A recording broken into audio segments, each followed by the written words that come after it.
A very good morning to each one of you. It is really a pleasure to be here. And I must say that I'm so delighted that Mr. Kamath agreed to be here today. When one thinks of the chief guest at a convocation, one says, we need somebody who's a role model. But as I never tire of saying, Mr. Kamath is not just a role model, he's a role model to dozens and dozens of role models. So we are delighted that he is here with us today. Over the next few minutes, I would actually like to share with all of you, and particularly the graduating students, that it is our hope that your association with NISM, as you look forward, will be even more than it has been in the last 2 years. Now, you will wonder how that can possibly be so, but that's our fervent wish, because at the end of the day, we know that what it takes to thrive and prosper in the securities market is to continuously be on top of your game and to continuously be updated with every single aspect and with every single development in the domain of the markets. So I'm going to take you through some of how we hope you will continue to be a part of the NISM family for many, many years to come. So at the start, the focus on capacity building. As some of you are aware, the board of NISM deliberated over the last 1 year and recommitted itself to its essential mandate of capacity building in the industry. And we know that there are many aspects of this capacity building that we have already brought to the table, but we hope that we can now complete this entire rainbow of aspects over the years to actually facilitate an ongoing capacity building for each one of you as you progress on your careers. We have great hope that your careers will skyrocket. Why is that? Because we see the trend in the markets itself. When the underlying market thrives, all the people associated with it and working in it also thrive. So if you see that chart, of course, the blue portion is the equity market cap. And as you know, today, the market cap of our listed companies is equal to the GDP of the country. And so as the GDP grows, we expect that this will also grow in the same fashion at a compound rate, possibly taking us to higher and higher levels. What is often not understood is also about our corporate bond markets. So the orange piece there that you're seeing is the growth in the corporate bond markets. And as the economy matures, more and more capital formation happens not just through equity, but through bonds. And the financing of the growth of the economy takes place through the bond market. So hopefully you'll see that number also growing. And part of what is fueling this growth in the markets today is the amazing growth that we've seen in the mutual fund industry. So every one of those metrics, whether it is the asset under management, the blue line, the number of folios, which is the red line, the number of SIPs, which are there, growing, the systematic investment plans. This is the rockbed of the stability of our markets. Numerous people globally have asked us as to how is it that when the rest of the world is facing such tremendous headwinds, our markets continue to be so resilient. When money globally is moving out and the FPIs move out in response to global tightening and increasing cost of funds, how come our markets are so resilient? And our answer to that is always the same, which is this slide, which is to say that the increasing financialization of savings, the increasing amount of commitment to the equity markets in particular that retail investors are placing is what is driving this stability. So the systematic investment plans in the mutual funds, it's amazing. Month on month on month, thousands of crores keep coming in because people have the confidence in the markets and in the institutions who are driving this. And equally importantly, they get rewarded for this because they are not trying to time the market. They're not trying to game the market. They're just systematically, month after month, getting the benefits of compounding, getting the benefits of averaging of cost of acquisition. And therefore, when they look back 3 years, 5 years later, they find that their wealth has indeed grown. And that's what leads to the virtuous cycle of the growth of the mutual fund industry. The fact that the Indian economy and the markets have played such an important role now globally is reflected in the share that the Indian market has in the emerging market index, the Morgan Stanley Emerging Market Index.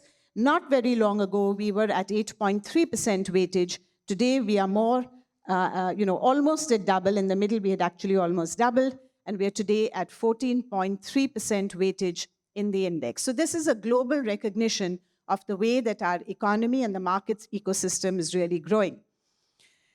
So which now begs the question that all of you are at this starting line, going to participate in this wonderful ecosystem. And what is important for all your employers going forward is that you are job ready, not just from the perspective of understanding the concepts of the market, but also what actually needs to happen on day one in your jobs.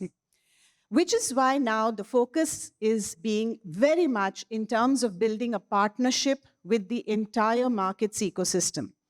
So we had an expert committee which was appointed by the board to guide our future path. And the one question that they asked us repeatedly was, what is so special about you?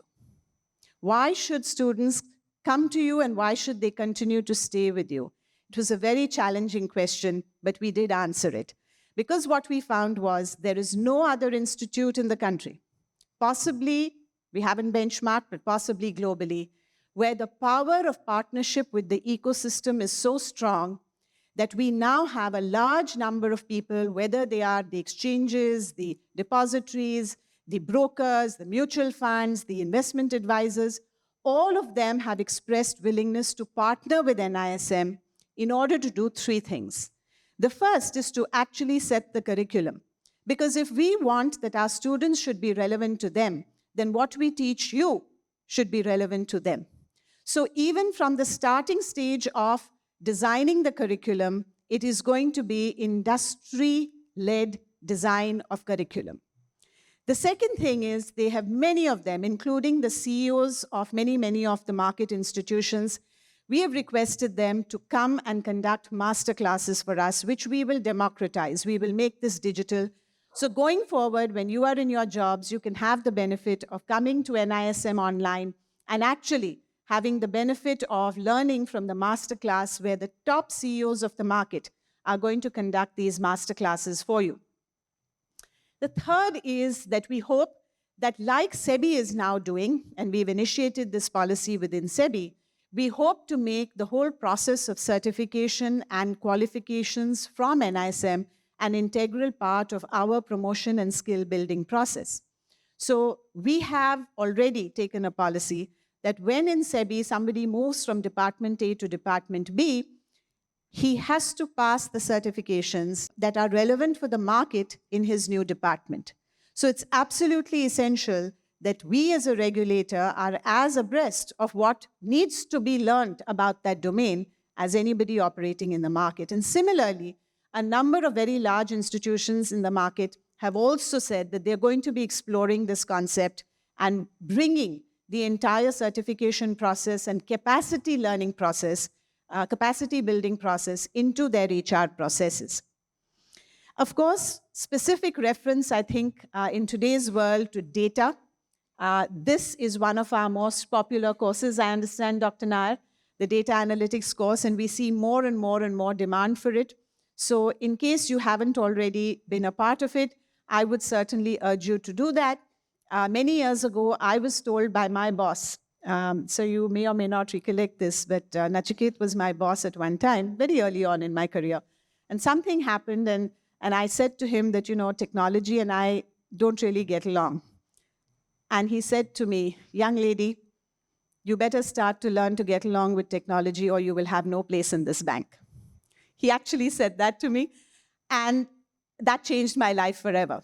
So data and what it can do, we all know that the future is all about the digital footprints. Everything is going to be about the digital footprint of people, of transactions, of markets, and the ability to learn, understand, analyze, and use that to your advantage in businesses is going to be absolutely critical. So, as I said, one of our most popular courses, and I hope that each one of you will make sure that you actually learn that if you haven't done so already. The second area that we see is about cybersecurity, and we are actively engaged with some global institutions to actually bring that course to NISM, because there's a huge gap in terms of capacity. People are just wanting and waiting for that skill to be available in the market. And with all of this, the one thing that we can all be sure of as Indian citizens is that we have a great future ahead of us. And I have often believed that at the generation that I was when I entered the workforce in 1988, it was a wonderful time to be an Indian. I think today for all of you, it's an even better time to be an Indian. And so all the best for the future and for your continuing association with NISM. Thank you.